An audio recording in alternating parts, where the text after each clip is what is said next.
So my name is Thea Tanaka. I'm with Stop ATO in the county, and some of you I already know. For the ones that don't know who I am, this will be very short. It's not a very pleasant topic that I will be talking about, but it's an important topic that we need everyone to be aware of. So we are neighbors and we're parents foremost. I'm a senior scientist. People that are in our group are doctors, business executives, IT executives, education specialists, teachers, realtors. My husband is a realtor, and we have recently become a 501c4 organization. So what's the issue? Why are we here? Well, ethylene oxide is a toxic gas. It's been emitted in our communities by two facilities. One is Vantage, it's in Gurnee, and the other is Medline in Waukegan. These facilities are within 3 miles of each other, and most of us live within the area where this carcinogenic air is being emitted. In this picture, there are Venn diagrams with a 6-mile radius from where the facilities are located. And as you can see, both of them kind of interlap. And most of us live within this area. This gas is highly carcinogenic. It's a mutagen. It will mutate your DNA.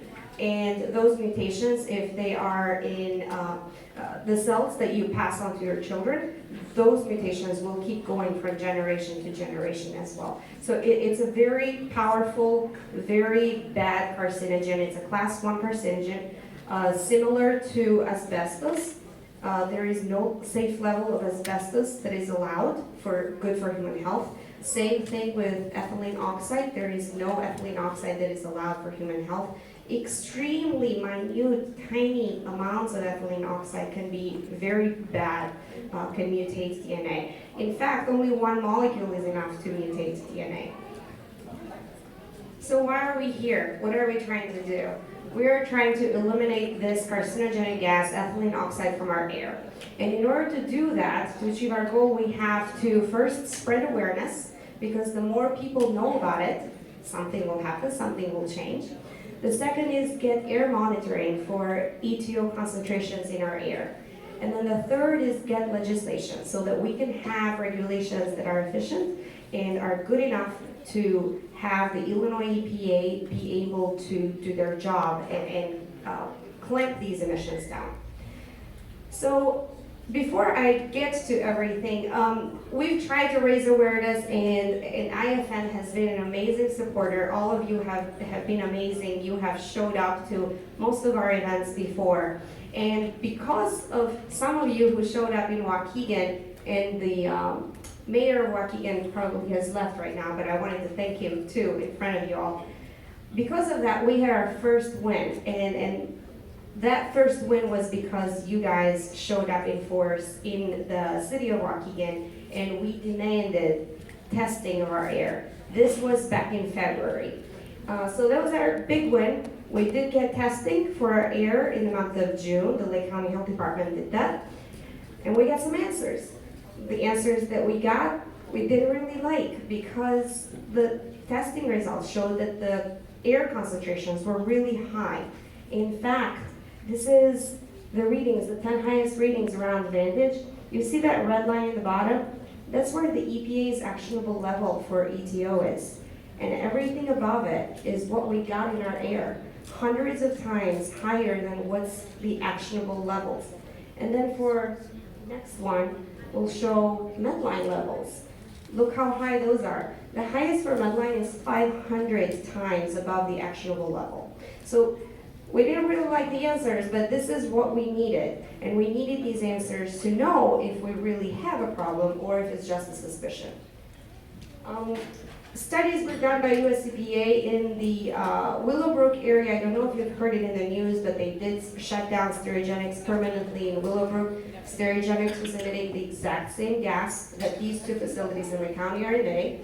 They were shut down on February 15th temporarily. They went to courts for a while, and then 2 weeks ago they finally got shut down permanently, and they're moving out of Willowbrook.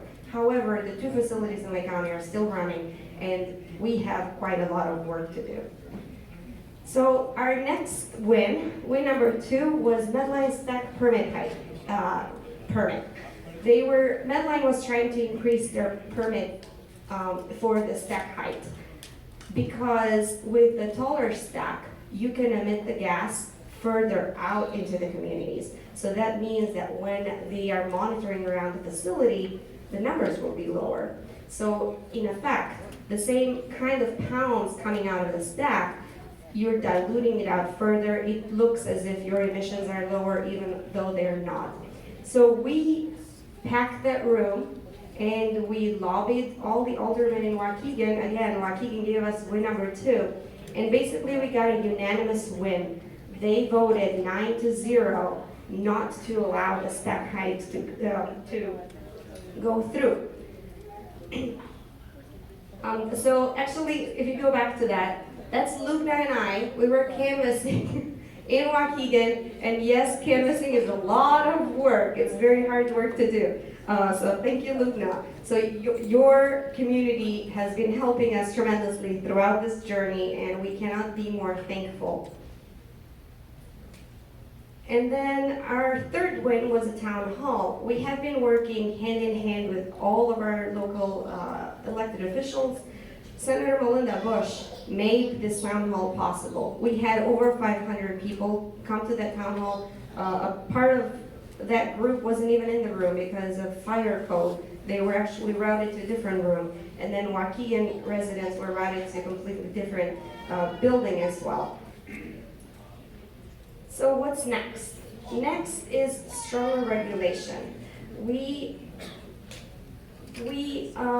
have a House bill that was introduced by Representative Rita Mayfield, and the representatives that were here earlier, they are actually co-sponsors of that bill as well. And what that bill does, 3888, it will phase out ethylene oxide emissions from sterilization facilities that are within 5-mile radius of a school, of a daycare, or of a highly residential area. And that phase out for sterilization facilities will happen by January 2021. By January 2022, it will phase out emissions coming out from hospitals and from manufacturing facilities. And by 2025, all ETO emissions should be phased out, even for critical hospitals. So by 2025, hopefully everything should be phased out. This is our wish list that we have put on this bill. There's a lot of work to be done for this bill to become law. I don't know if you've heard that little song, with a little bill to become law. But in order to do that, we have to have the community's help. So how do you help us? Well, the first thing that you can help us with is filling out witness slips as a proponent for these bills. Every time that the bill goes through an amendment, or if it goes from one chamber to the other, there is witness slips. And those witness slips are akin to you going to Springfield and telling your representatives, I want you to vote for this bill, or I want you to not vote for this bill. So those witness lists are the official way that public support is counted.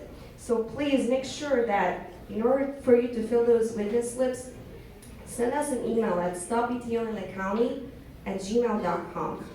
When those witness slips are available, every time they come, we will send you an email reminder to say, hey, can you please fill out this witness list? It takes literally 2 minutes. Once you do it the first time, all your information gets saved on your computer, so you can do it the second time much easier, within 30 seconds. However, you would need to know when that witness slip will be ready. So please, make sure you send us an email to that address. You can do that right now from your phone. And then you can join us on social media, Facebook, Twitter, Instagram. That way you can stay connected with us. And please do email us if you have questions. We are very, very happy to email you back, to call you back, and to answer all your questions. And then donations too. We have put a lot of yard signs every time that I'm driving to work or to the grocery store and I see our yard signs in people's yards. It warms my heart, because that means that more people will be aware of ethylene oxide in our air. So thank you very much. Thank you for being so supportive to our movement. And thank you for increasing awareness with your neighbors and friends and family members about this carcinogenic air. None of our kids should be breathing it. Thank you. Thank you, Tia. We'll be fully behind all the efforts of this grassroots